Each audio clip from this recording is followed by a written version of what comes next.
same passion that built our nation now tears it apart. A minor skirmish that starts by accident explodes into the deadliest battle ever fought on U.S. soil. Two American armies face off in a small Pennsylvania farm town. Soon 50,000 will be dead, wounded, or missing. This is the story of 8 men who fight here, and 3 days that change America forever.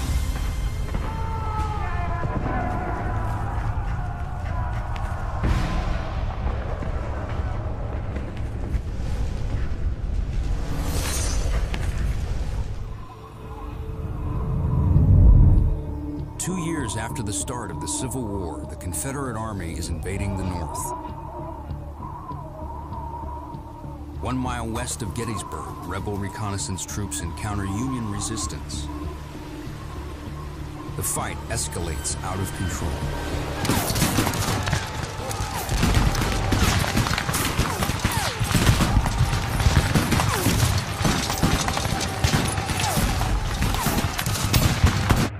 Gettysburg. Day 1, 10 a.m.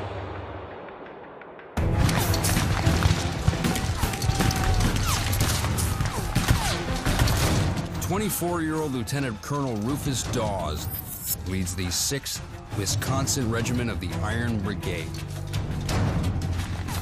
These are the crack troops of the Army of the Potomac. 420 volunteers from the western frontier. They faced down the Confederates at Antietam. They're rugged and battle-tested. The Confederates outnumber them 2 to 1, but Dawes and his men have them on the run.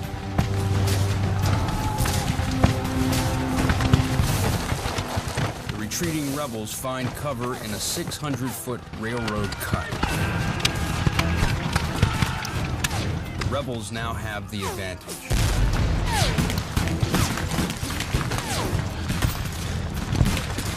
I first mistook the maneuver for retreat, but was undeceived by the heavy fire, which they began at once to pour upon us from their cover in the cut. For Dawes, retreat is not an option. Heroism runs in his family. His great-grandfather, William Dawes, rode with Paul Revere. Of all the people that you didn't want to go up against on a battlefield like that was Rufus Dawes and his Westerners. Those Western troops were tough, and he was tough.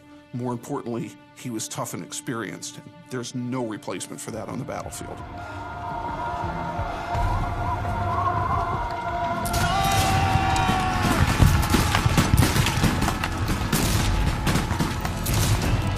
Just 175 yards to the railroad cut. It will cost Dawes 1 man for every yard they advance. The whole field behind is streaming with men, plunging in agony, sinking to death on the ground.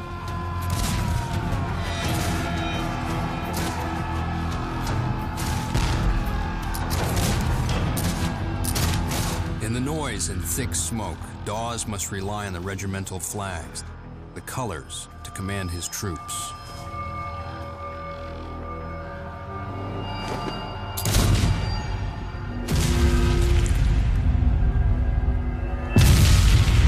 But flags are a magnet for enemy fire.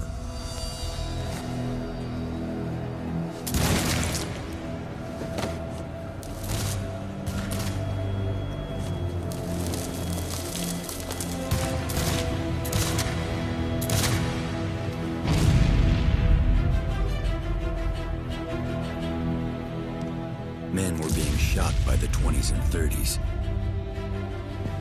But the boys crowded in right and left towards the colors and went forward.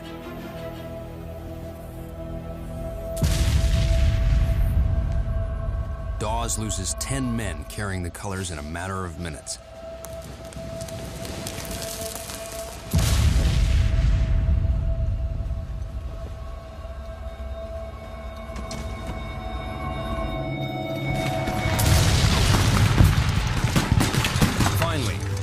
Confederate flag is within the reach of his Iron Brigade men.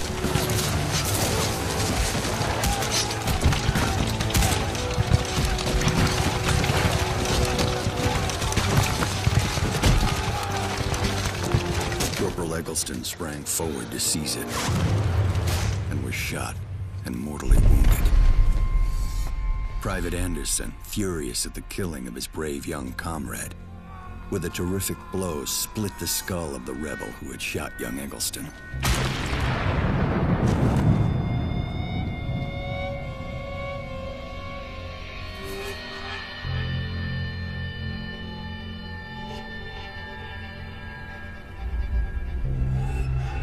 Into this deadly melee came Corporal Francis A. Waller, who seized and held the rebel battle flag.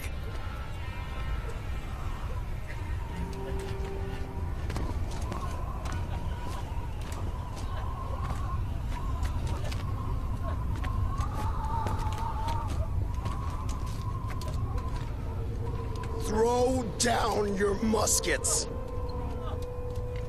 The fight is over in less than 20 minutes.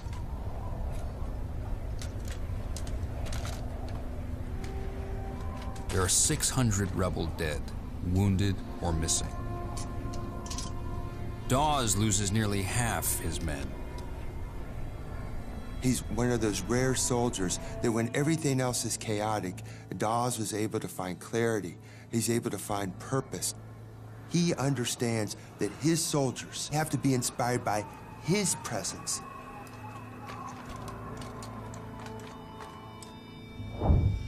But Dawes' win at the railroad cut is the exception. All around Gettysburg, 28,000 rebel troops are overwhelming 20,000 Union soldiers. The Confederate force, 75,000 strong, is streaming towards Gettysburg. The Army of Northern Virginia is led by legendary battlefield commander Robert E. Lee. Lee's strategy: shift the fighting out of the South and into the North, threatening cities like Harrisburg and Washington, D.C. He runs into the Army of the Potomac at Gettysburg. This is where they'll fight. If you look at Gettysburg on a map, it looks like a wagon wheel almost, with the town in the center and all the spokes going out in all these different directions. The fact that Robert E. Lee and his troops ended up at Gettysburg was not what he wanted to happen at all. This battle started by accident. It started because of the roads, and as more troops arrived on these very roads, it escalated into the largest battle ever fought in the Western Hemisphere. Having won a string of victories across the South, Lee's army invades the North at the peak of its strength. One word would sum up Robert E. Lee's feeling in marching to Gettysburg, and that word is confident. They see the end of the tunnel. They can feel that if they maybe win in the North, that this war might finally end. The moment was now in '63. Lee knew it, and he didn't want it to pass by. What you got to remember is Lee is not there to win another battle. Robert E. Lee's there to win the war.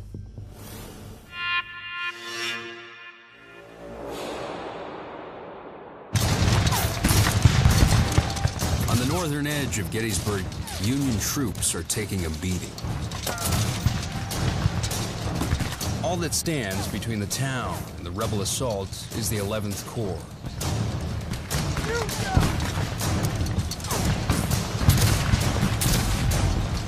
Among them, Sergeant Amos Humiston, ex-whaler, father of 3. He enlisted after hearing President Abraham Lincoln's plea for 300,000 recruits. Amos Humiston was like so many Union soldiers who felt this deep love for family and for home, but he also had a deep sense of commitment for the Army and for his nation. A bullet glanced off his ribs 6 weeks ago at Chancellorsville.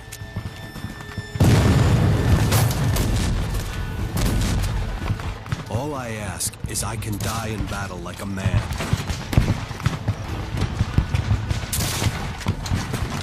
But I hate the idea of dying here like a hog.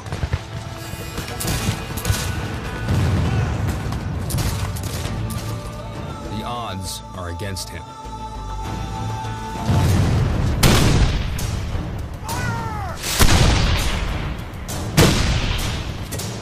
Battering the 11th Corps from a hill above town is Lee's newly appointed Lieutenant General Dick Ewell. Tenacious, eccentric, profane. Ewell lost his left leg fighting the Iron Brigade last summer at the Second Battle of Bull Run. Now he's out for revenge. A month ago, Robert E. Lee's legendary second-in-command, Stonewall Jackson, was killed in battle. Ewell replaced him. It's a lot to live up to.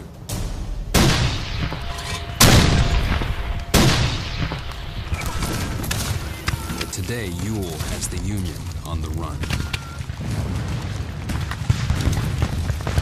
After suffering 9,000 casualties, Union soldiers retreat from Gettysburg.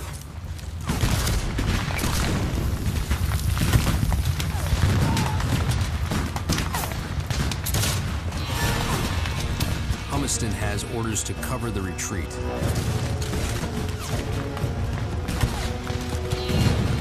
But they're under heavy fire. By 4 p.m., his units outflanked and fall back into town. But they've got nowhere to go.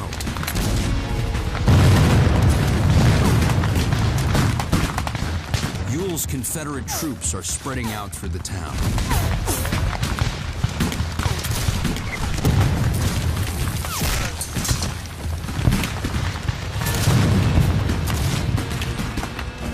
It's a rout for the rebels.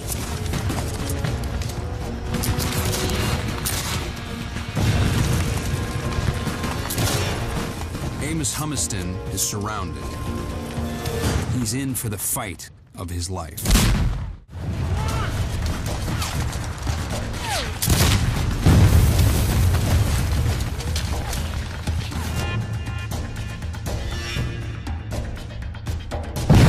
The Army of Northern Virginia is on a roll, mowing down Union troops with deadly precision. After just 10 hours of fighting, the Union's retreating. 9,000 already killed or wounded. The rebels are close to the victory Lee seeks.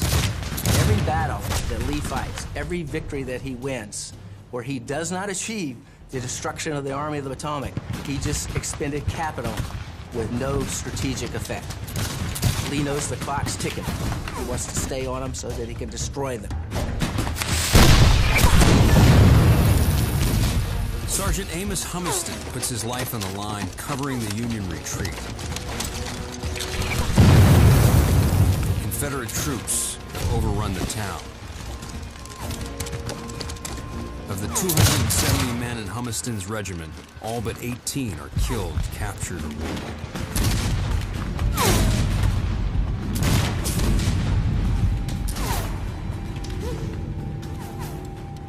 Humiston is trapped. You have put the little ones to bed, dear wife, and covered them o'er with care. My Frankie, Allie, and Fred, and they have said their evening prayer.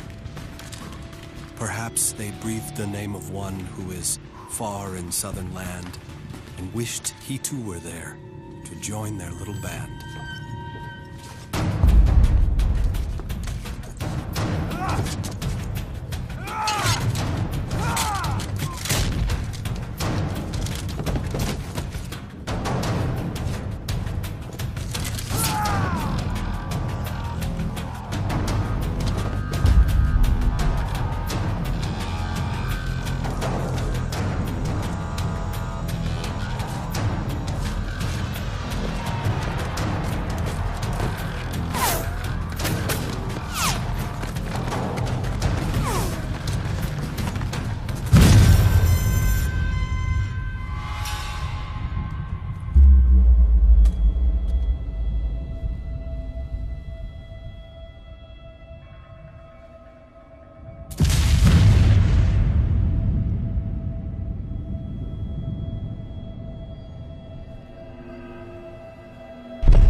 Oh, when will this rebellion cease?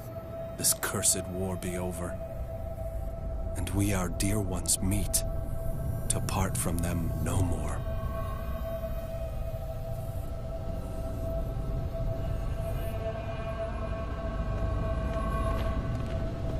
Across Gettysburg, terrified residents hide wherever they can, even in the town's bank vault.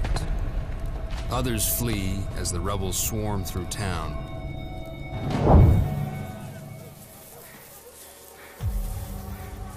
Especially African Americans, to avoid being seized by the rebel army.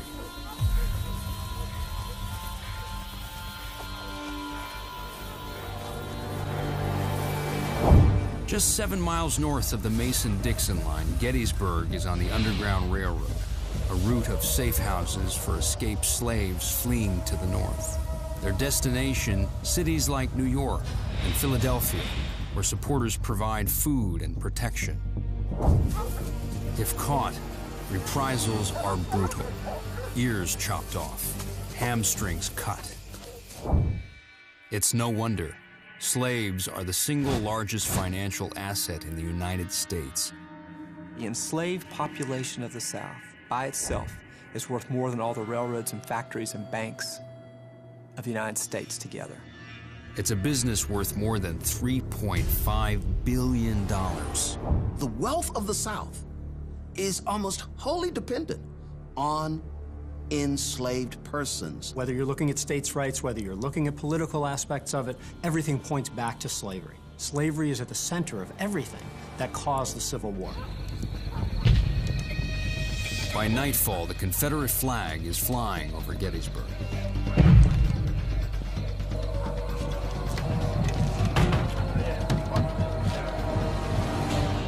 Homes and public buildings become makeshift hospitals to deal with the flood of casualties. Fannie Bueller, a housewife and mother, risks home and family, taking in wounded Union soldiers. I never saw a more unsightly set of men, with their dirty, torn garments, hatless, shoeless, and footsore. I pitied them from the depth of my heart. Until now, the bloody business of nursing has always been a male profession. But during the Civil War, 20,000 women sign on to care for the casualties. One Union nurse, Clara Barton, will go on to found the Red Cross. Rebel soldiers go door to door looking for Union soldiers. They're hiding all over town. Lee has nowhere to put prisoners. During the war, so many are captured that North and South follow an honor system. Paroled prisoners take an oath not to rejoin the fight until formally exchanged. Parole is simply, I'm going to give you a piece of paper that says, don't fight anymore, and if I catch you fighting, then bad things are going to happen to you. Then what we're going to do later is we're going to have men from our army and men from your army meet at a neutral place, and we're going to trade soldiers just like kids sitting around trading playing cards. You know, I'll trade you 3 generals for 4 colonels and 9 lieutenants for 50 privates. The punishment for breaking parole is death.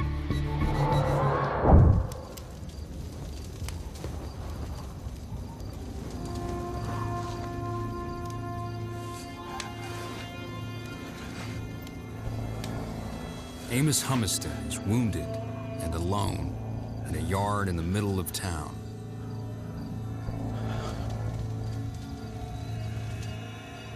He grasps an ambrotype, a photographic image of his 3 children fixed in glass, a present from his wife on his way to war.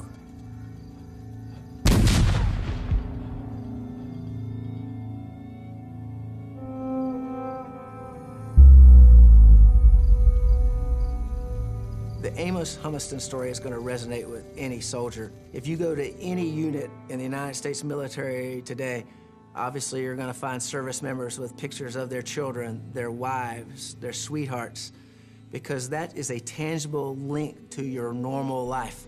Your condition in combat is not normal.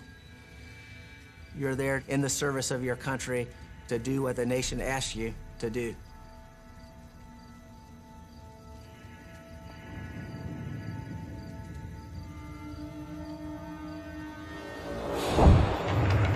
stakes are rising for both North and South. On the high ground outside town, Rufus Dawes and the Union Army dig in.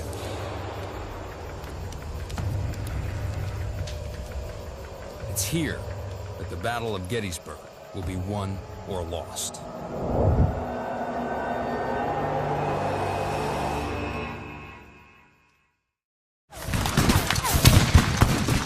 Suffering heavy losses, Union troops pull out of Gettysburg, leaving the town in Confederate control.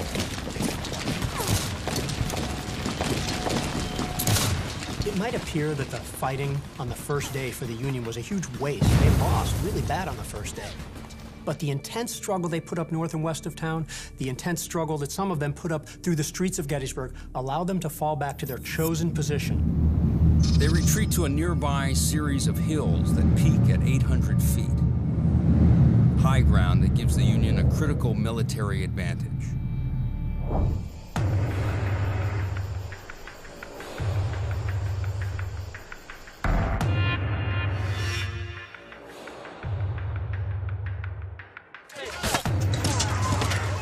On Culp's Hill, Rufus Dawes and what's left of his Iron Brigade unit dig in. They have a new weapon, the shovel. They're building breastworks, a form of fortification dating back to the Romans. Some officers think defensive walls create cowards, not Dawes. After losing half his men, he wants all the protection he can get.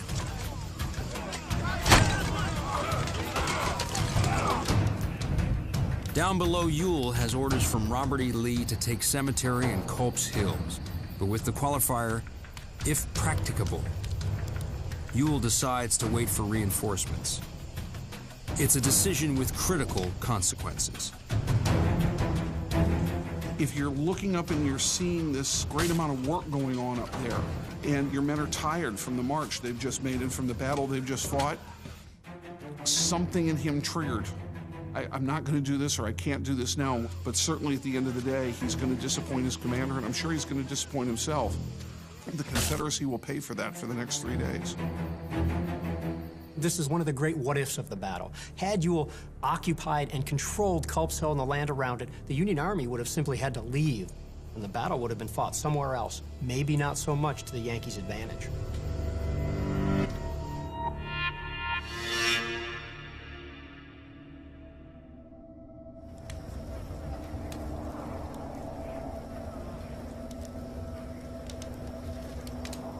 In the fields around Gettysburg, a grim new harvest. The dead and wounded from day one. Tending to the injured on both sides, Dr. LeGrand Wilson, Confederate, deeply religious, hometown Jackson, Mississippi. Educated in the North, his family owns 40 slaves in Mississippi. This was my first experience on the battlefield after the fighting. And it was horrible beyond description. If every human being could have witnessed the result of the mad passions of men I saw that night, war would cease. There would never be another battle. The staggering level of death in the Civil War is difficult to wrap your brain around. The commonly used numbers for how many soldiers died during the Civil War is between 620 and 630,000. Today, that would mean that we would lose 6 million American lives.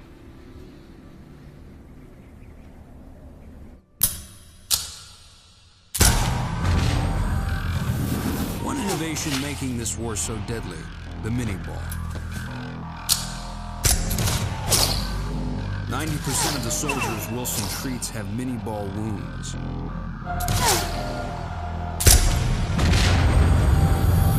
A hollow base and grooves stabilize its flight for better range and accuracy.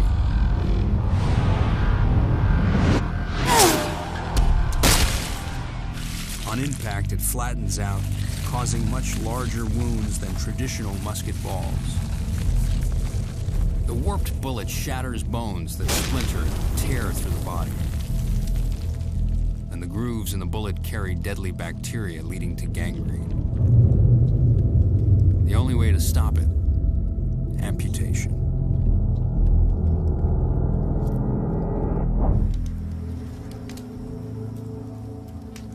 African Americans serve as stretcher bearers. Some slaves use the invasion as a chance to escape. By the end of the war, 500,000 slaves flee to the north. 150,000 will enlist in the Union Army.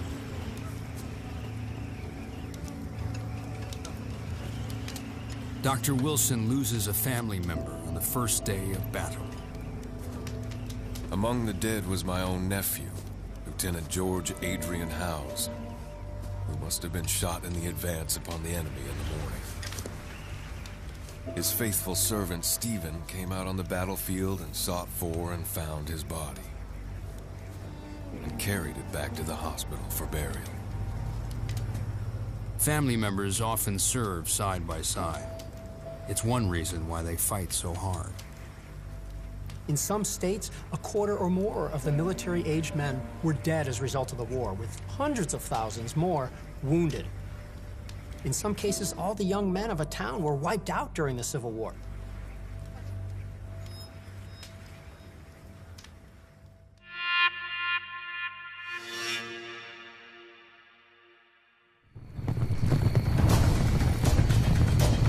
The hills outside Gettysburg. In the last year, President Abraham Lincoln has fired 5 commanders of the Union Army.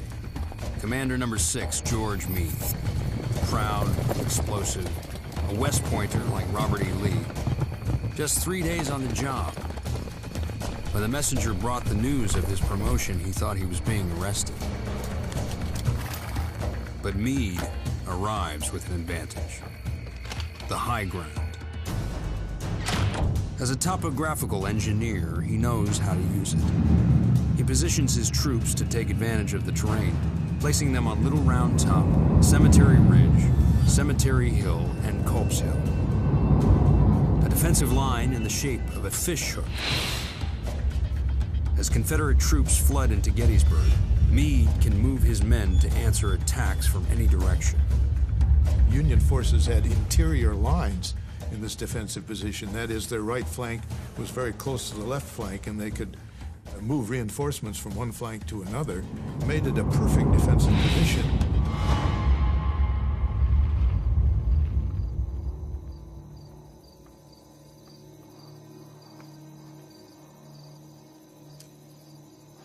Rebel troops in town don't notice Amos Humiston. Mortally wounded, he prepares to die alone, except for the photograph of his children. How I want to see them and their mother is more than I can tell. I hope that we may all see each other again. The first time that I see you, I will tell you more than I can think of now. Be a good girl. So, goodbye. Amos Humiston bleeds to death. No identification.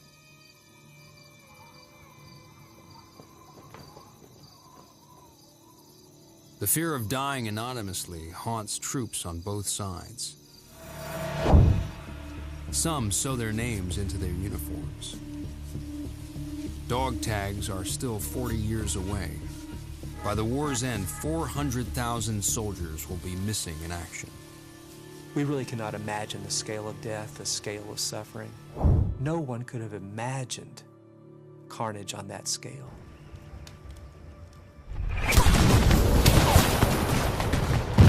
Day 2 at Gettysburg brings more devastation and a daring all-out rebel assault.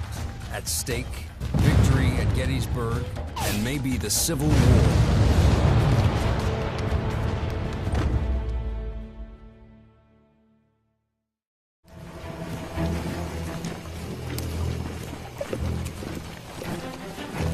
Gettysburg, Day 2, 12 p.m. The rebels are on the move.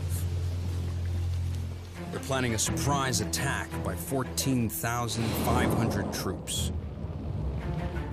Their mission, break the Union stranglehold on the high ground by outflanking Meade's fishhook. The goal of the Confederates on July 2nd is to find the Union left, damage, destroy it, and roll up it, and unhinge the entire Union position and win the Battle of Gettysburg. Leading one rebel unit, Brigadier General William Barksdale. Pro-slavery, pro-secession, Southern patriot, hometown Columbus, Mississippi. Barksdale was a man who took the ideas of the Confederacy and pursued them with raw aggressiveness, with an unfettered hatred for the Yankees. But there's a problem.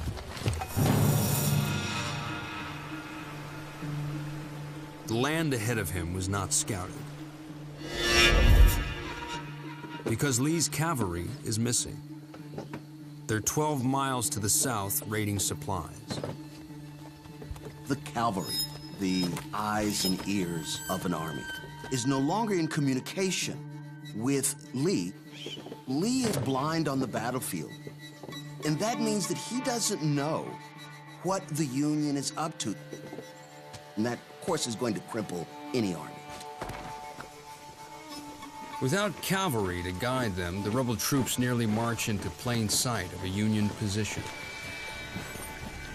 Barksdale and the entire attack have to find another route.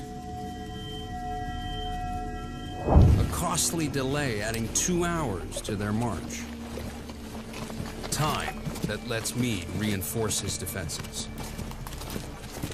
People often ask me, what if they had machine guns in the Civil War? I always say, forget all that. One set of walkie-talkies could have changed the outcome of the Civil War. 3 miles away, George Meade also has a problem. Just 3 days on the job, he's lost telegraph contact with Washington, D.C. Invented 25 years earlier, the telegraph is changing the way the Civil War battles are fought. President Abraham Lincoln, a hands-on commander-in-chief, likes rapid news from the field. The Signal Corps usually runs temporary lines to his generals at the front. But at Gettysburg, the field equipment hasn't arrived. And rebel forces have cut the lines. During the whole thing, he's got to be thinking, Lee has beaten us time and time and time again. And if he does it here, there's no one standing between him and the Capitol. We're it. He can't lose. To issue orders to the front, Meade uses a new innovation based on Morse code. Wigwag signaling. Waving the flags forms letters, like the dots and dashes of code.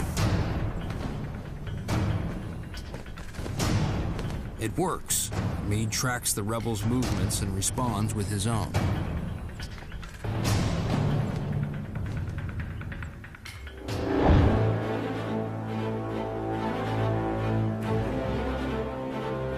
Meanwhile, on Culp's Hill, Rufus Dawes waits with what's left of his Iron Brigade unit.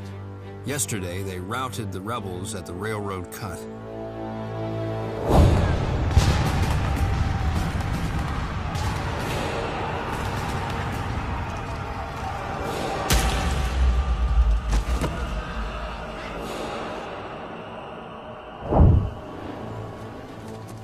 Today, they're with 11,500 men defending the fishhook's right flank. Stretching over 3 miles, Meade's fishhook is formidable. Heavy defenses along the high ground make the Union line almost impenetrable as long as troops stay in position.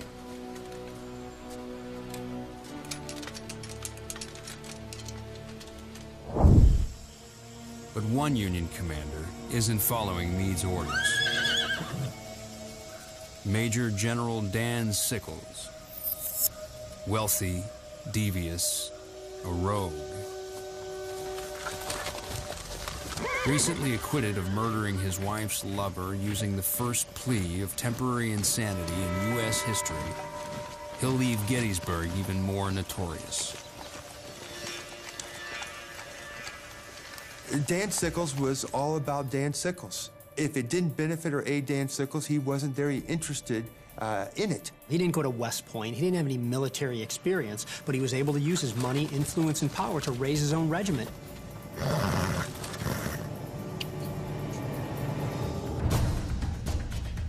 Against Meade's orders, Sickles moves his 3rd Corps too far forward, fracturing the fishhook and leaving the flanks exposed.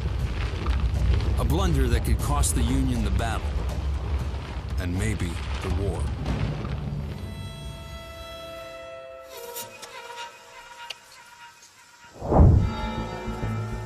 After hours of delay, the rebel force finally arrives in position. But Lee's lost the element of surprise. The Union knows what's coming.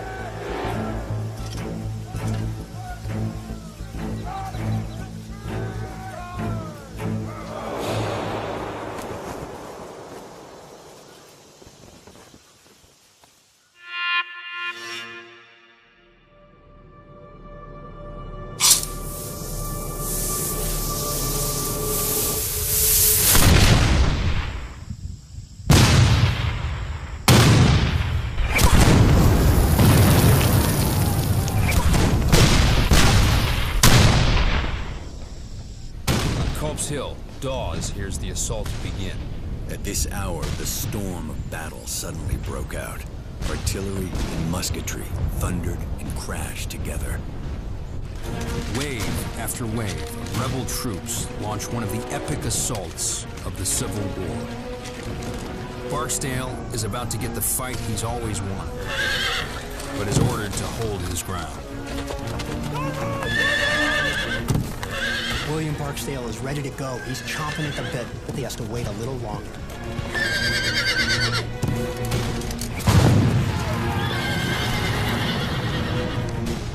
The plan is to take 10 Confederate brigades and attack with them 2 at a time.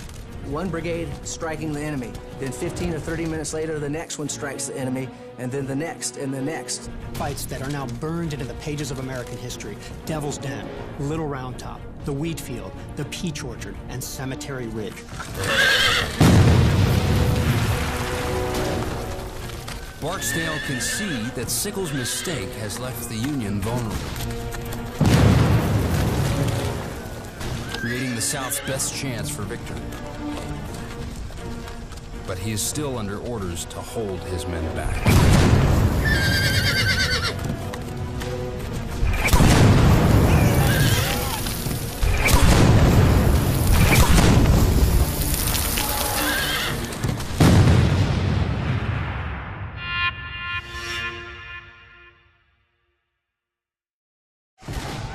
"60 minutes pass, but Barksdale's regiment still waits. The rebel yell fills the air. Each unit has a unique sound. Fierce, savage, terrifying.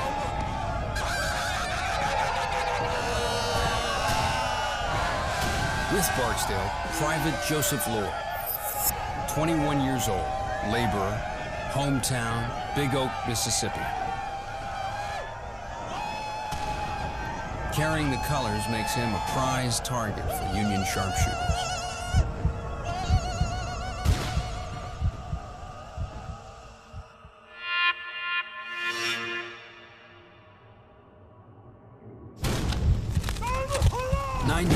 After the start of the initial attacks, Barksdale and his men are finally unleashed.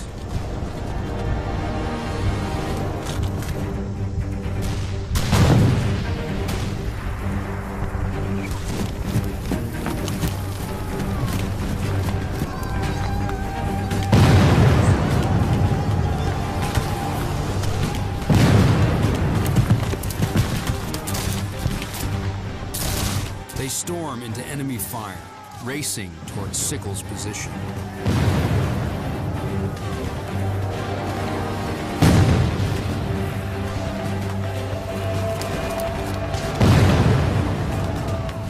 What happens next could change the course of the war.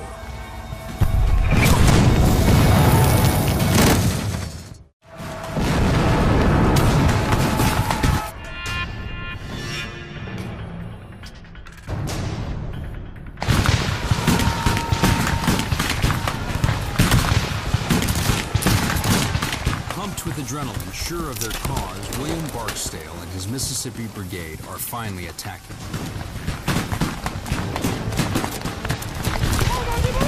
His 1,600 men are part of a massive offensive. 21,000 troops attacking Meade's line from Little Round Top to Cemetery Ridge. An all-out assault to win the Civil War now. Barksdale's mission: break through Union defenses on Cemetery Ridge. Opportunity lies right in his path. Against orders, Union General Dan Sickles moved his 3rd Corps out of position. They're now vulnerable, perfect targets for Barksdale and his men. If Barksdale, as well as other Confederate brigades nearby, are able to exploit the gap in the Union line, it would be calamitous for the Union Army. The Army would be cut in two. Barksdale's troops are unstoppable, overwhelming Sickles' men.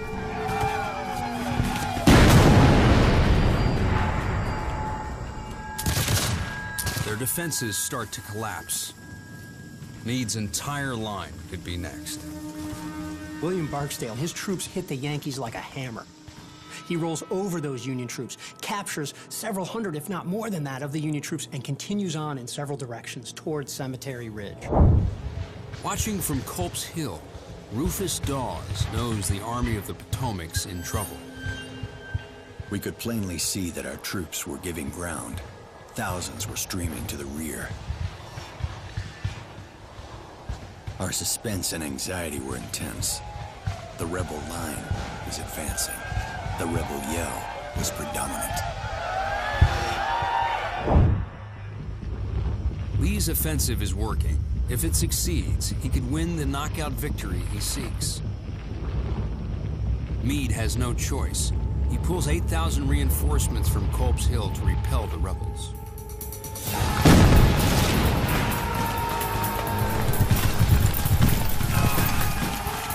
Charging towards Cemetery Ridge, Barksdale and Lloyd advance 600 yards through a barrage of enemy fire.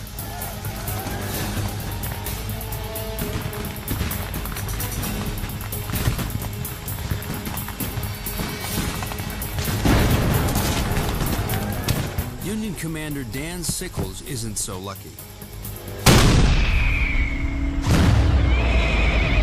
A direct cannonball hit severs his leg.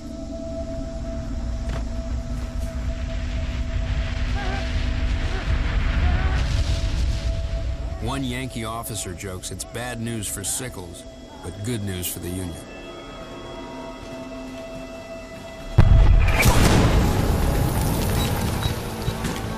It takes Barksdale's Mississippi Brigade nearly an hour, but they finally break through Sickles' line.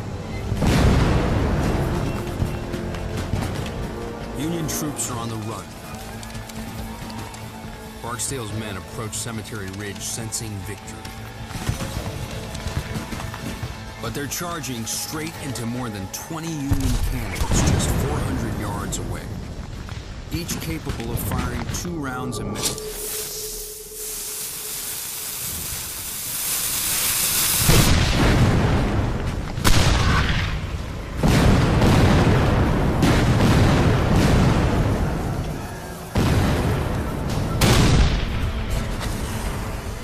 An exploding bag of gunpowder rockets a 12-pound cannonball of solid iron at 1,400 feet per second.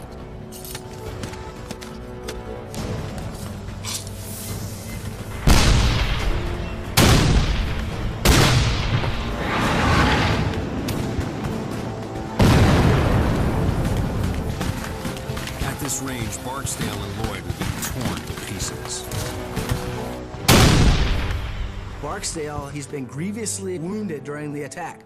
He's hit in the left thigh in a very dangerous wound, bleeding profusely. He's asked to leave the field, refuses. Continuing to lead the attack, he has part of his left foot shot away. Stays in the saddle, continuing to lead the attack. He knows the stakes here. The Mississippi Brigade comes close to cutting through Union lines. Then Meade's reinforcements slam into Barksdale and Lloyd. turn again to the front and see the enemy bursting through the bushes and firing at us. They had come out from the top of the hill, fresh. And did our gallant Barksdale ride into our midst and still say, "Forward through the bushes"? Barksdale's exhausted men finally break formation, losing their combined firepower. The rebel flag makes Lloyd a magnet for bullets. A shock, as if I had a rail in my left hand and one end had struck the ground.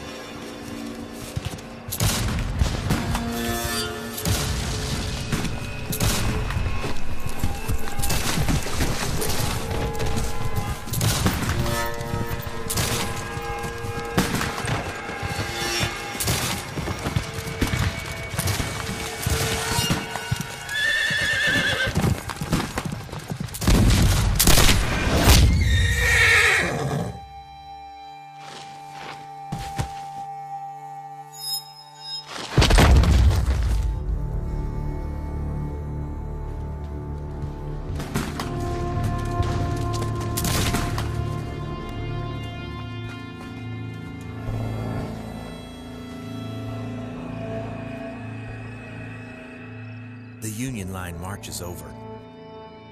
One of them fixes a sling for my arm, leaving with a "Wish you well."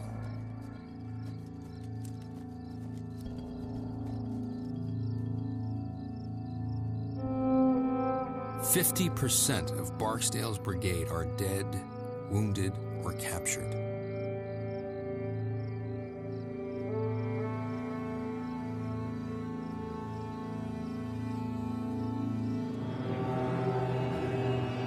Lloyd almost overlooks their fallen commander.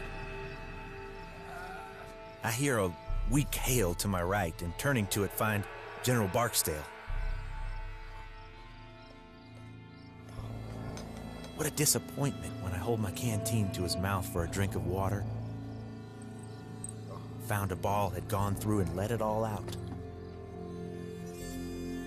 I took his last message to his brigade and left him, with the promise to send the litter bearers. Barksdale's battle is over. His last thoughts are of his family. I never have regretted the steps I have taken, and although dying, I do not regret my steps now.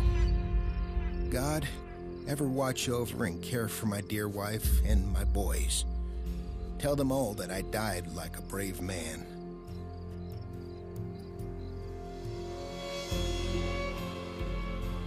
You have to wonder if he was thinking, I'm going to end the war. I'm going to be the great instrument that is going to break that Union line in half and destroy the Army of the Potomac and remove it from my army's opposition for once and forever. And his troops' performance there was unbelievable and very nearly succeeded. Meade's fishhook has held. This offensive is over. Confederate General Longstreet will call it the best 3 hours fighting ever done by any troops on any battlefield. 16,000 are dead, wounded, or missing on both sides. But day 2 isn't over. To stave off the rebels, Meade pulled troops from Culp's Hill. As night falls, only 1,400 Union defenders are left there. It's an opportunity the Confederates won't miss. This is their chance.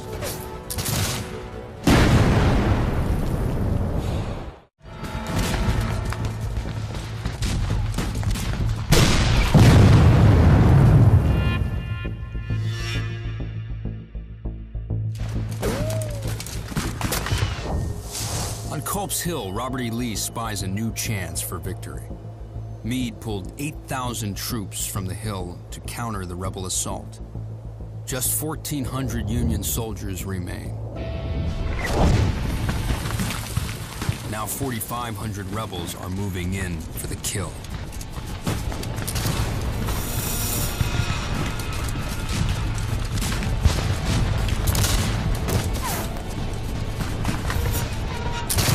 Charging up Culp's Hill with the rebels is Private Ridgely Howard.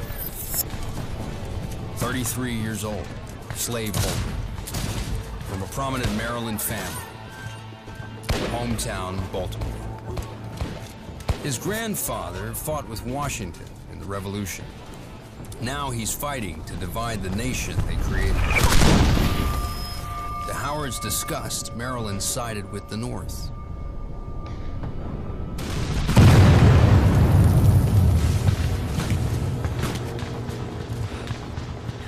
Maryland was badly divided. The eastern part of the state, slavery was entrenched, embedded. Ridgely Howard came from that plantation economy, from the slaveholding class.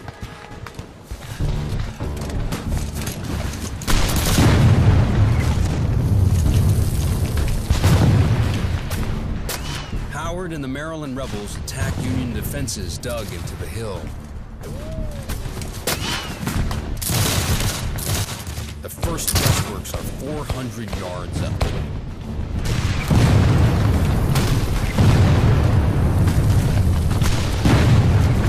It's chaos. Bullets and shells fly in all directions.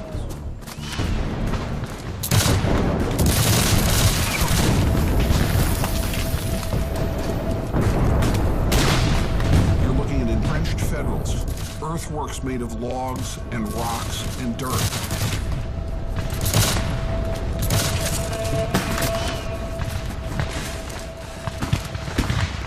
You've got to be thinking to yourself, this is my last fight. I'm not coming back from this. How do you function like that? This is what makes a true hero. Up the sides of the hill we went, our line being continuously broken by the immense rocks which had to be flanked. Howard faces fighting so fierce, one rebel calls it a slaughter pen.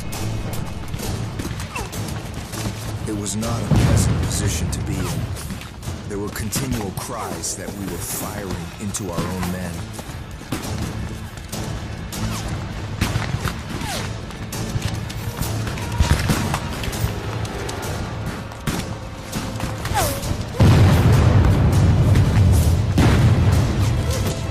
Rebel troops claw their way up Lower Culp's Hill at a terrible cost. The prize is worth it. Beyond Culp's Hill lies the Baltimore Pike, the Union's main supply route and line of retreat. If the Confederates capture Culp's Hill and control that point, the Union Army has to leave. After 2 days of battle, wounded from both sides pour into makeshift field hospitals. At one, Private Joseph Lloyd is about to lose his arm. Barksdale's color guard, he's 23. During the Civil War, 2 soldiers will die of disease after medical care for every one killed in battle. The quickest solution to most serious limb injuries is amputation. Medicine is in its infancy, but anesthesia is available. Chloroform was recently discovered, and morphine administered liberally. 1,000 gallons of whiskey are also on hand. Confederate surgeon LeGrand Wilson has been treating casualties continuously since last night. The patient may either sit on a chair or lie near the edge of a bed. The tourniquet is to be applied. While one assistant holds the hand, another is to take hold of the forearm.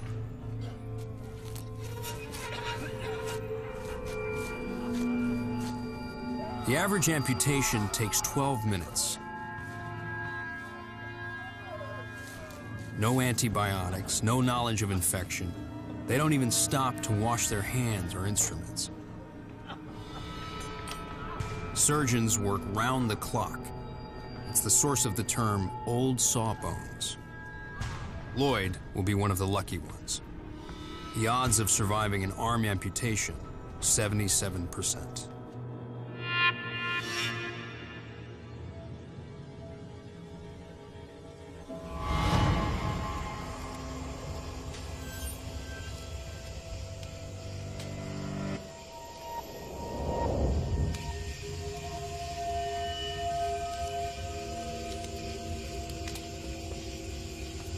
Rufus Dawes and his men are among the few Union defenders left on Culp's Hill.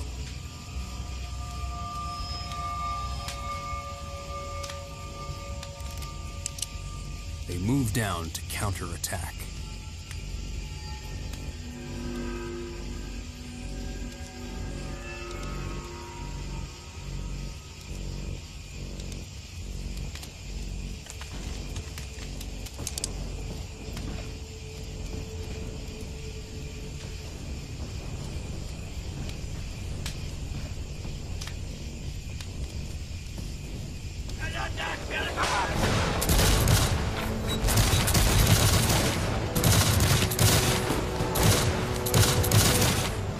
As we neared the breastworks, the crash of Union muskets breaks out on our right.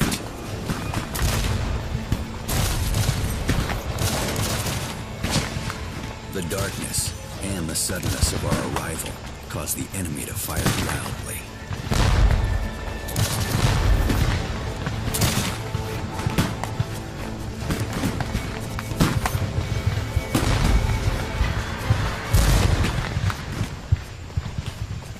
Dawes and his men win their skirmish. But like day one, they're the exception.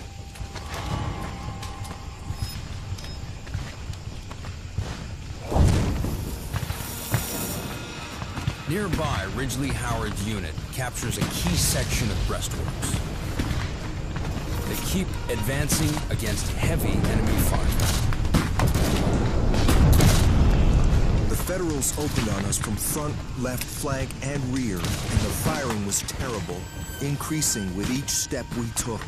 Still, we pressed on.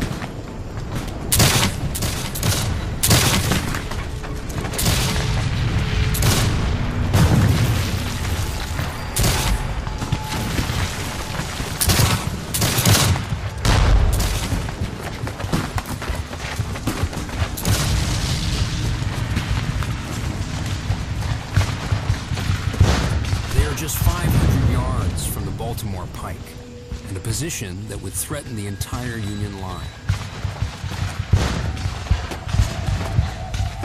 But at night, an unfamiliar ground, a great opportunity is lost. They would be in the rear of the Union Army. They could be on the flank of the Union Army. But because of something so simple, darkness, they don't even know how close they are. Unable to tell friend from foe, they cease firing. If the Confederates had managed to carry Culp's Hill on the evening of July 2nd and break through, they would have captured the Union communications line on Baltimore Pike. All of the supply wagons were there, reserve artillery was there. That would have forced Meade to retreat, and it could have been a major turning point in favor of Confederate victory.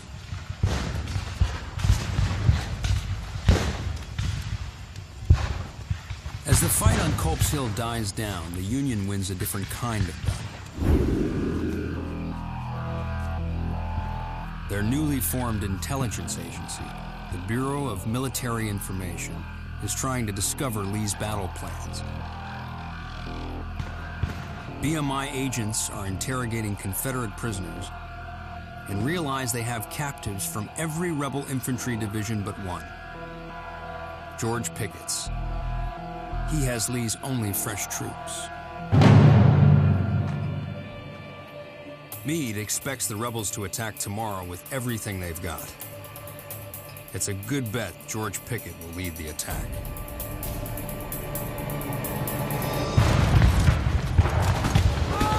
Tomorrow, Ridgely Howard will face his Maryland neighbors in a fight to the death. And Robert E. Lee will launch one final all-out assault, Pickett's charge.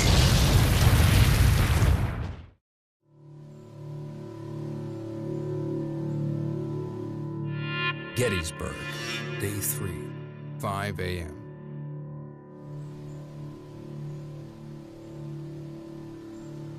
The stakes have never been higher.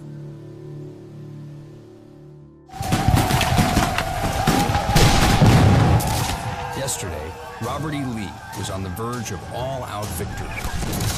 Confederate troops assaulted the Union's left flank and nearly broke through. Robert E. Lee knows he came very close, but no cigar. General Meade's actually a little shaken. He knows it was a very close run thing, barely escapes disaster. Now rebel troops are gaining ground on Lower Culp's Hill and are positioned to threaten the Union's rear lines.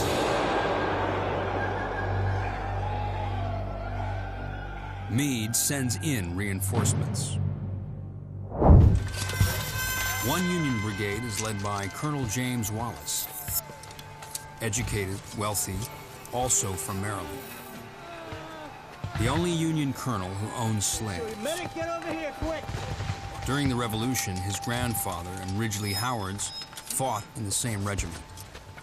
Today, the two Marylanders will battle each other. Maryland, like other border states, is torn apart. So many divided loyalties. Maryland, they had to decide which side they were on.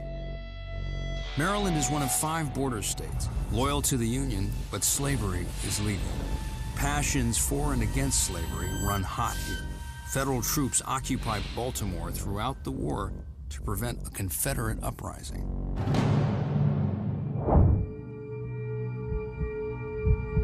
On Culp's Hill, Ridgely Howard's unit prepares to attack. Their target, defenses held by Union troops from their home state.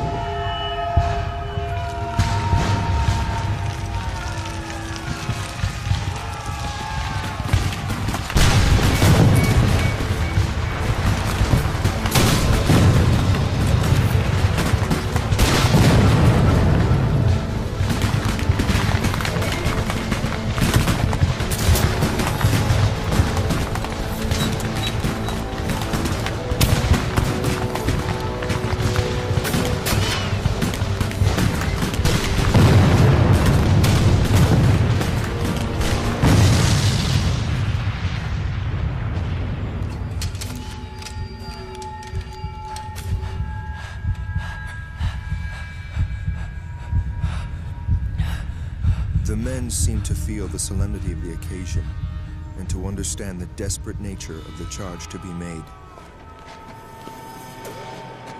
I prayed for strength to do my duty. Last night, the rebels outnumbered Union defenders 3-1. Now, those odds are reversed.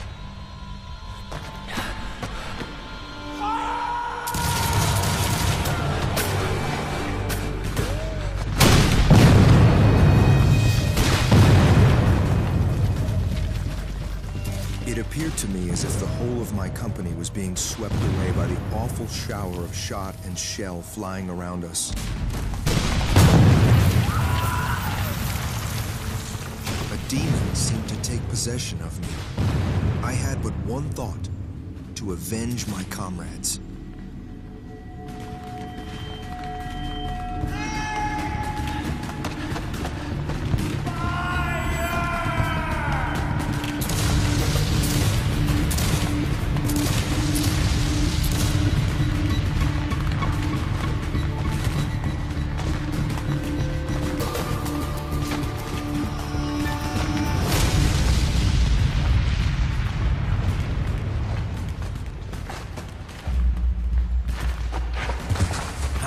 Takes a bullet fired by the Union's 1st Maryland Regiment. I felt a burning in my thigh, as if all the blood in my body was rushing to one spot. It is a hard thing to say, but I am convinced the Federals deliberately shot at us while we lay there helpless on the field. A soldier at my left was shot. I was also struck in the hip. Hip wounds are almost always fatal. Every moment I expected would be my last, so I straightened myself out, folded my arms over my breast, and waited for my time to come. Time slows as Ridgely Howard prepares to die.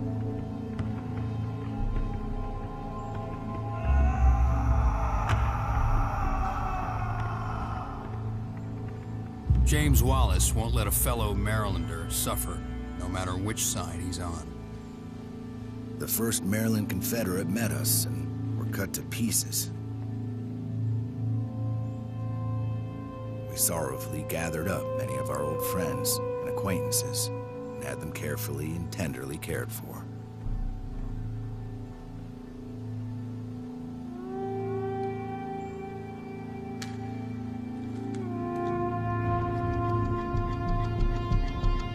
I don't know how long I lay.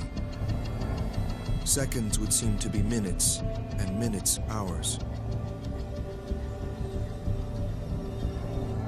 Coming to Howard's aid, the soldiers he'd least expect to help.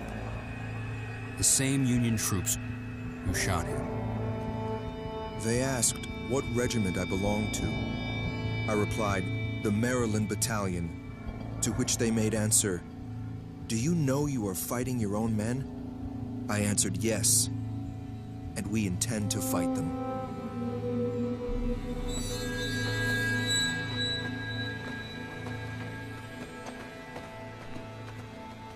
With the rebel assault on Culp's Hill stalled, Robert E. Lee readies one more massive attack.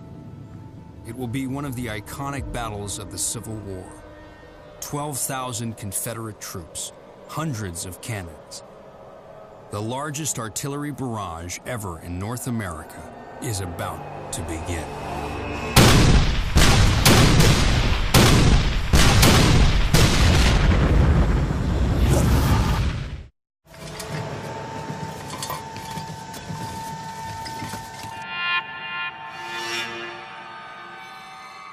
After 2 days of attack and counterattack, Robert E. Lee is about to launch the offensive that will decide the Battle of Gettysburg and the course of the war.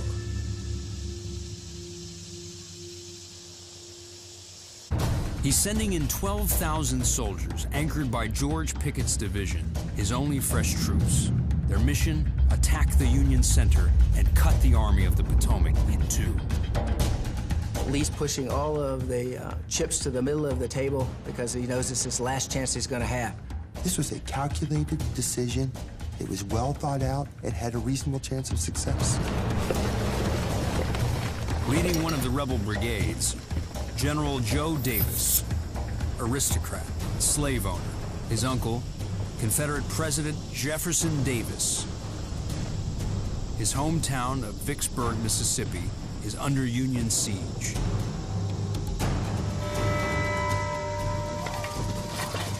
To weaken Union defenses, 160 Confederate cannons move into position. A line of artillery 2 miles long. Against them, 100 Union cannons. It's 87 degrees, brutally humid.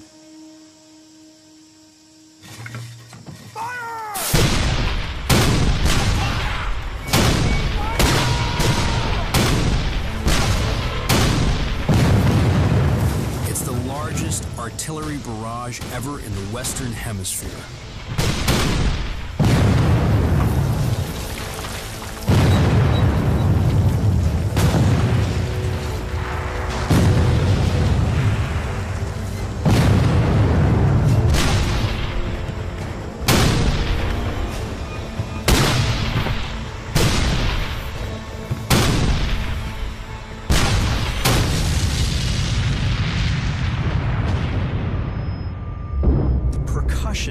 Would shake the internals. The organs would actually, in some cases, rip apart. The membranes within the ear would tear. This would create blood streaming down the sides of these artillery units' faces.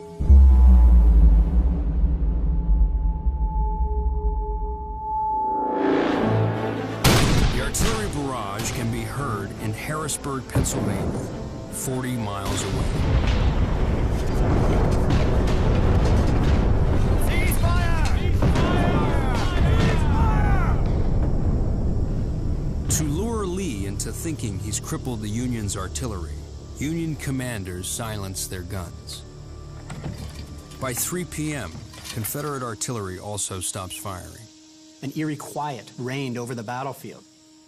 All the smoke from that bombardment still sat on the windless day. The Yankees expected a huge attack from the Southerners. The Southerners knew what they were about to do and what they went up against, and it must have been an intense moment as they stared each other across the fields.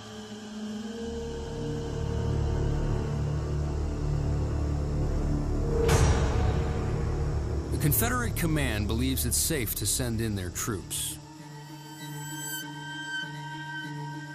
Time to set in motion one of the iconic battles of the Civil War.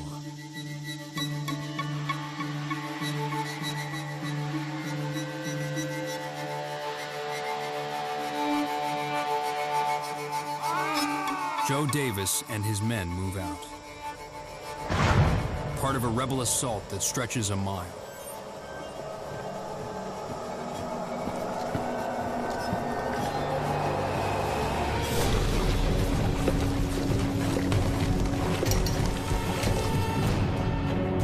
To reach Union lines, they must cross 1,700 yards of open meadow, then race up a hill.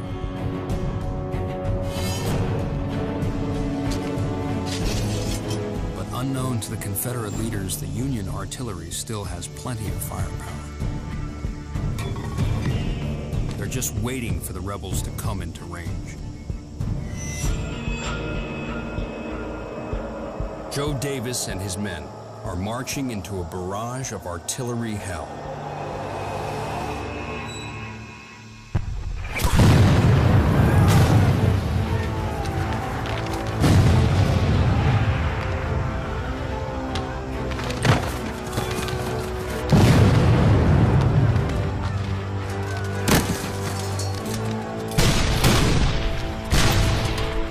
First, the ordnance rifle cannon, made with 4.5-inch strips of wrought iron.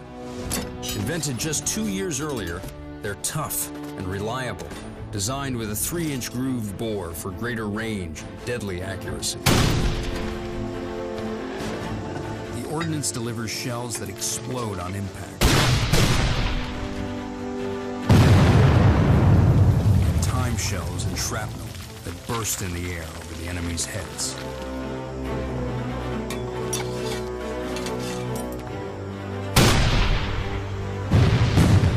One shot can take out 10 men. Being on the receiving end of one of these projectiles from the rifled ordnance would be completely devastating. You don't know what's coming at you. You can only imagine. And then all of a sudden, the guys that you are standing next to are gone. Vaporized.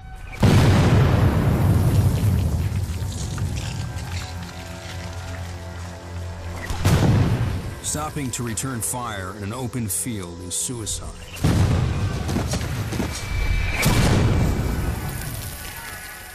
And there's no point. Their muskets don't have the range. Davis knows his men have to keep moving. We were growing thinner at every step. Under this destructive fire, which commanded our front and left with fatal effect. The troops displayed great coolness.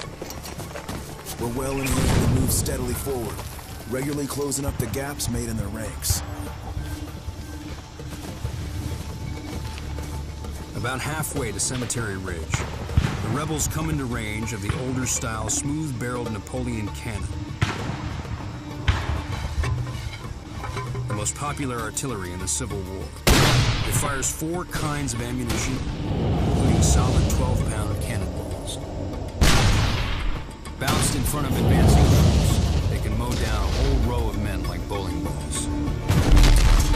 It's hard to conceive how men could keep going in the face of such opposition. The level of courage is intense and large.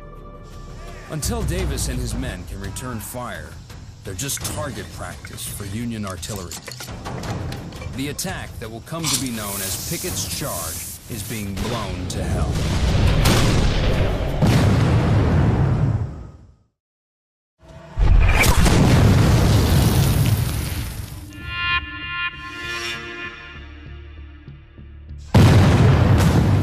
Lee's offensive is advancing toward enemy troops on Cemetery Ridge. Union artillery is mowing them down. It's the moment of truth at Gettysburg for both armies. Joe Davis and his men are now 400 yards from the Union guns. Canister range. Canister is the most devastating weapon of the day. Basically tin cans packed with 28 iron balls.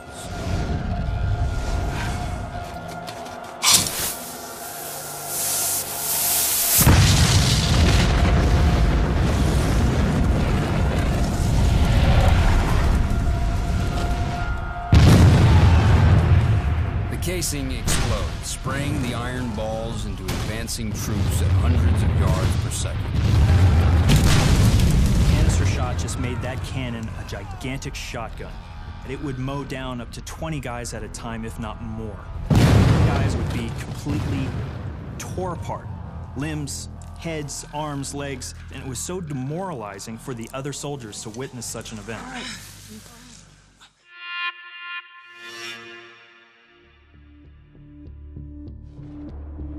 Davis regroups at a dirt road, the Emmetsburg Road, 200 yards from the Union line. They're now within range of enemy muskets.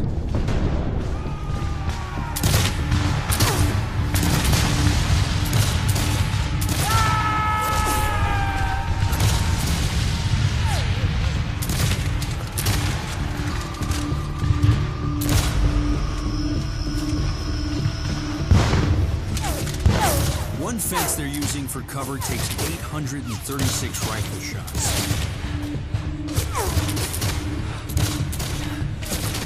The brigade to the left of Davis hasn't caught up, exposing his flank and opening a hole in the rebel line.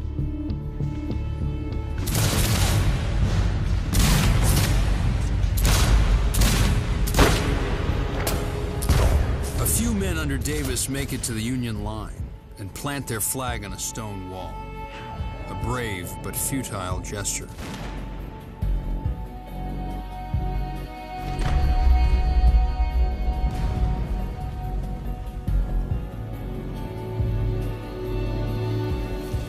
The rest of the unit under Davis cracks and retreats.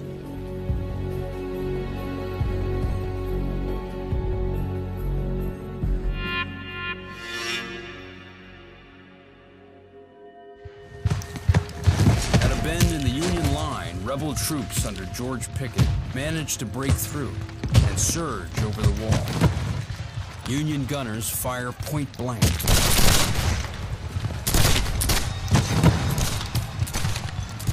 Now it's to the point of hand-to-hand combat.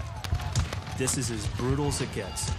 It is literally with musket butts and using fighting knives, using the bayonets by themselves as thrusting weapons. The rebels overrun 3 cannons, but they're soon overwhelmed. It's Lee's last chance for victory at Gettysburg, but it's not enough. They almost cut the Union Army in two. They almost did it. Robert E. Lee's great moment of promise quickly turned into his greatest defeat by far.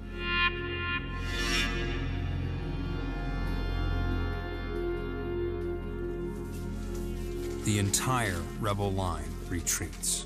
They are compelled, forced to retire across that very ground in which they had made this brave, gallant charge.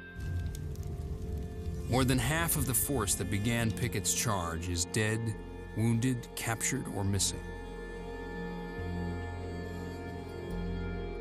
Lee loses a third of his army at Gettysburg. It's the bloodiest battle ever fought on American soil. More than 50,000 casualties. Robert E. Lee's bold invasion of the North has failed.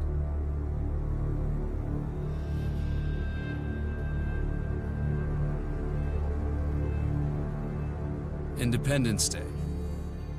Rufus Dawes of the Iron Brigade turns 25 today.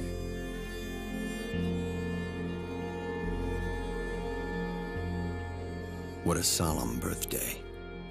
My little band, now only 200 men, have all been out burying the bloody corpses of friend and foe. No fighting today. The Civil War will last another 2 years. Gettysburg wasn't Lee's last chance to win, but it was his best. He'll never come this close again. It gave Northern people the belief that Union military high command could in fact match Robert E. Lee on the battlefield. Nobody believed that the war was near an end, but many in the North, they took from Gettysburg solace, hope that in fact the tide could possibly turn in their favor. For so many reasons, this battle stands out as a pivotal and significant American event.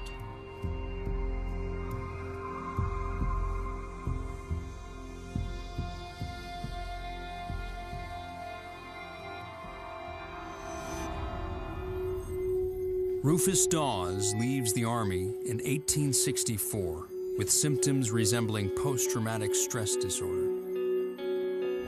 His son, Charles, will become the 30th Vice President of the United States of America under Calvin Coolidge. Joe Davis wakes up to learn that Vicksburg, his hometown, has fallen to Ulysses S. Grant. He falls gravely ill, but keeps his command. He'll accompany Lee to Appomattox for the South's formal surrender.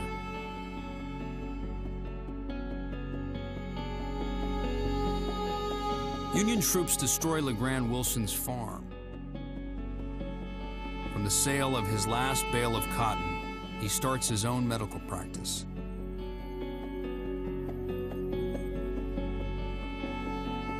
Ridgely Howard recovers from his wounds and returns to the war, losing a leg at Cold Harbor in 1864.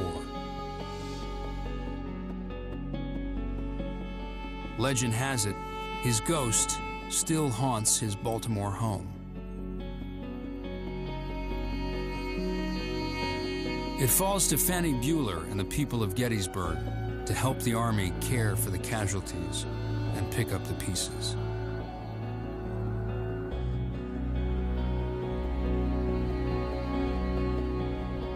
The town of Gettysburg was overwhelmed for months by the wounded. The smell of death lingered there for weeks, for months. So the horrors of the aftermath of that battle were unmatched in the war. A young girl finds a fallen soldier in a yard. He has no identification, but grasps a photograph of 3 children fixed in glass. The picture becomes famous, widely printed in newspapers. The mystery of the unknown soldier captures the country's imagination. 4 months later, a woman in upstate New York recognizes the children and solves the mystery. The soldier is Amos Humiston. She is his widow. Humiston is buried at a new cemetery on the Gettysburg battlefield. President Abraham Lincoln speaks for barely 2 minutes at its dedication. The battle here and his speech will echo through the ages.